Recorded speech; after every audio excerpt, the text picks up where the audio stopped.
Welcome into Duval Daily, presented by GenJag.com. I'm Jordan DeLugo. Thank you so much for tuning in here on Friday, September 6th, the final Friday before your Jacksonville Jaguars begin their season in Miami against the Miami Dolphins. Happy Teal Friday. We are 2 sleeps away from the Jacksonville Jaguars opening up this season. Saw the Chiefs and the Ravens duke it out last night. That was quite the contest in Kansas City. A little bit of sloppy play, but there was also some excellent moments. But right now, we're here to talk about Jaguars at Dolphins. Matchups to watch. There's a ton of them in this ballgame, especially when you look at a new season.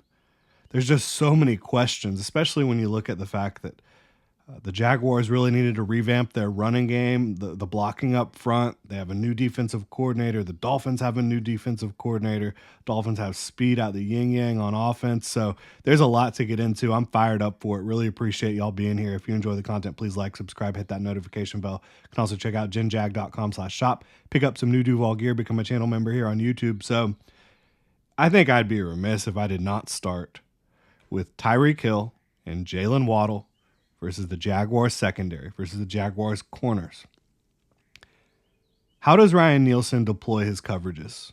I imagine it will be somewhat varied because not only is this how do you defend Tyreek and Jalen, but how do you muddy the picture for Tua, right? But do you press hard? Try to beat the receivers up at the line of scrimmage? We've seen that done before against the Miami Dolphins.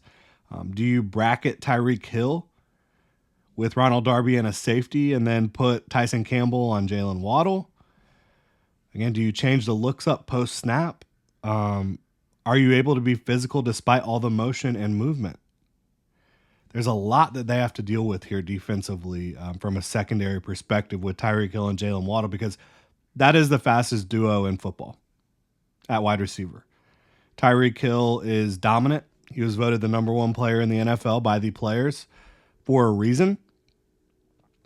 He's as difficult to deal with as anyone in the league. But what's Ryan Nielsen going to do?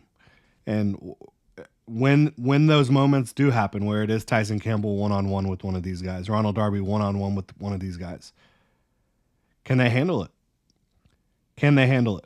Those are terrific matchups to watch. And then I think Eric Armstead versus Eichenberg, Robert Jones on the interior. When the Jaguars get into third down on defense and Eric Armstead kicks inside and he's playing, again, against these guards, trying to create interior pressure, make it difficult for Tua, can he do that? You know, he hasn't played a lot of football since the injury. But these guys are not quality guards. Robert Hunt's playing for the Carolina Panthers, got a big-ass bag. And then Eichenberg and Jones are guys that you didn't really want in the starting lineup. Like, they're not great guards. They're not great starting guards. Eichenberg is more of that kind of guy that you use as a flex for all your spots on the interior. Robert Jones is okay. I don't think any of them is a good matchup for Eric Armstead. Certainly don't think Aaron Brewer is either if they want to get that matchup going against the center. But this is a difficult offense to prepare for, to deal with. But can Eric Armstead create that interior push on money downs? And if not Eric Armstead, you know, there are other candidates for guys that can do that. Devon Hamilton, will he be out there on third down? If it's like a third and passing situation, I'm not sure. Certainly, Roy Robertson Harris has shown he can do that. I think Mason Smith can do that. But it'll be fascinating to see that interior versus the Dolphins' interior.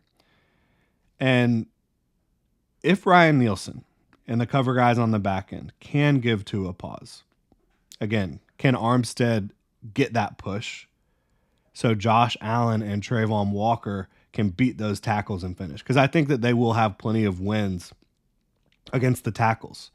But it's not going to matter if Tua's getting the ball out in 2 seconds because there's no resistance on the back end. It has to work together. And I think that's Ryan Nielsen's goal this week and challenge this week. Ryan Nielsen and his defensive players. Talking about against the run, I think Josh Hines Allen and Trayvon Walker have tremendous tests and matchups there as well. Trying to disrupt on a lot of this outside zone. And then, as Ryan Nielsen said yesterday, they'll kind of veer outside at times and then one cut back inside and up the field. Trying to stay home, but also be disruptive. Trying to set the edge, but also be disruptive.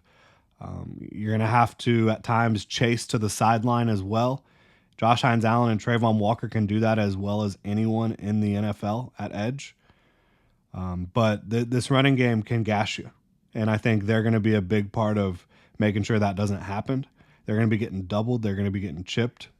Can they overcome that? Same thing with the linebackers and cornerbacks. Different challenge, but they have to play so well and disciplined against the run. There's going to be motion. There's going to be misdirection. Your eyes have to be on point, and you have to be on point with your assignment. And there's going to be some unscouted looks. But, I don't have any worries about Foye, but whether it's Devin or Chad, they have a big assignment playing next to Foye. And then the cornerbacks, Tyson Campbell's a great run defending corner. I think Ronald Darby will give full effort as well. But they got to play well. They got to play disciplined against the run. The whole defense does, really. But I do think a lot of it's going to fall down to how well Josh Hines Allen and Trayvon Walker can handle that. And again, Devin Lloyd and Chad Muma too. I think both of these guys will be in the game. The Jaguars coaching staff, Doug Peterson, has said it's a situational starting. Like, is Devin Lloyd the starter? Is Chad Muma the starter? It's just going to depend on the situations they're in, according to Doug Peterson. I don't know who's going to be the first out there. I do not know that at this point. But those guys also have a big assignment dropping into coverage, if that's how Ryan Nielsen deploys it, trying to take away that first read. Like what Tua does so well, and Doug Peterson talked about this, knowing where windows are going to be and anticipating when to throw the football. If you're able to throw off just the timing of when that window is going to open, that can potentially give your guys time to get home. And so that's how you can be disruptive against the Dolphins. You can also, again, play physical on the outside as corners. I think the Jaguars have so many different ways to attack the Dolphins' defense, whether it's Christian Kirk and Evan Ingram kind of attacking the intermediate areas of the field, ETN attacking short to intermediate, Brian Thomas Jr., Gabe Davis. They can attack vertically. I think they can also attack intermediate. There's just so many options for this passing game for the Jaguars. So specifically, though, Kirk and Ingram and ETN, the Dolphins linebackers and safeties, and I think you saw this last night between the Chiefs and the Ravens. The Jaguars need to try to get their good receivers, Kirk, Ingram, ETN, matched up with linebackers, ISO ball. If they can do that, that's going to make it really difficult for the Miami Dolphins. I said Baltimore Ravens. That's who the Chiefs were playing last night. And Anthony Weaver, Miami Dolphins defensive coordinator, comes from Baltimore. So there's some connective tissue there. There absolutely is. But I think if you're able to get Kirk, Ingram, ETN, ISO'd on a linebacker, it's game over, right? My guess for Brian Thomas Jr. is you're not going to see him a ton on the line of scrimmage. That makes it easier to get hands on him and get physical with him. I think Gabe Davis will be the X on the line more often than not. But BT could still get matched up with Jalen Ramsey, and that could just be fireworks because those two guys are as talented physically as you can be. But Ramsey's got to play for that matchup to happen. Jalen Ramsey, he has a hamstring, and he has not participated in practice yet this week. And the Miami Dolphins play the Buffalo Bills on Thursday Night Football next week. They have 2 games in 5 days to start the season, which is obviously a tough draw. And it's interesting. Like, if you're the Dolphins, obviously you want to win your first game, but which game is more important? And obviously you want Ramsey to be healthy for the entire season. You don't want to rush him back just to play the Jaguars in week 1, in my opinion. So we'll see. We'll see if Ramsey's out there. I think that, Jalen Phillips is a great player, but he's going to be on a pitch count. Don't know how much he'll be in there. I think Chop Robinson versus Cam Robinson on money down is going to be fascinating. Talked about that last Saturday or Sunday, whatever day that was, when we first started looking at the betting lines for this game. Chop is the type of edge, the type of talent that I think could give Cam Robinson some issues because he can cross the face of the tackle. He can threaten. So here's how, if you can threaten the outside edge with speed and unbelievable bend, which Chop Robinson can do, then it gives you the ability to cross the face and work inside if Cam Robinson oversets. And I worry about that. You saw James Houston, who was a rookie, be able to do that against Cam Robinson, and it looked like that was going to be a devastating injury for Trevor Lawrence. Of course, he was fine, but that's a matchup I'm a little concerned about because I like Cam Robinson. We've talked about that a lot. I think he's a good starting tackle. I think he's good in pass protection, but Chop Robinson's the type of young pass rusher that I think could give him some issues. We'll see. Hopefully I'm wrong about that one. And then finally, the entire Jaguars offensive line, receivers, tight ends, they're run blockers against the Dolphins front. I don't think that the Dolphins are particularly well set up at the moment to be like this super impressive pass rush. They are going to have, obviously, simulated pressures on you, which confuse you a little bit, but Press Taylor says they've been preparing for that all offseason, so he's not super concerned. It's just a communication thing. But Calais Campbell is still a good run defender. Zach Sealer is a good run defender. Benito Jones is a big, tough interior defensive lineman. I think Jordan Brooks and David Long can both fly to the football. I think they're better set up front to be effective against the run than they are the pass.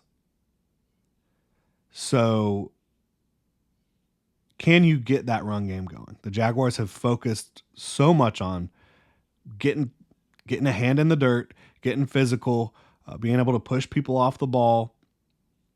Can you do it against, again, I think a Dolphins front that should be pretty good against the run? And, they've got corners and safeties that aren't afraid to get their nose in there either. And a new defensive coordinator who I think is going to be a star in this league, Anthony Weaver. That's going to be big. Because if you can give Travis Etienne just a little bit of space, just a little bit, he can gash opposing defenses. And that's what you want to see for the Jacksonville Jaguars. But those are my matchups to watch. I would love to know what y'all are going to be watching specifically in this one. Drop your thoughts in the comment section below. If you enjoy the content, please like, subscribe, hit that notification bell. You can also check out genjag.com/shop. Pick up some new Duval gear like the hat I am wearing right now. Become a channel member here on YouTube to help support things further. Thank y'all so much for tuning in. Have a good one.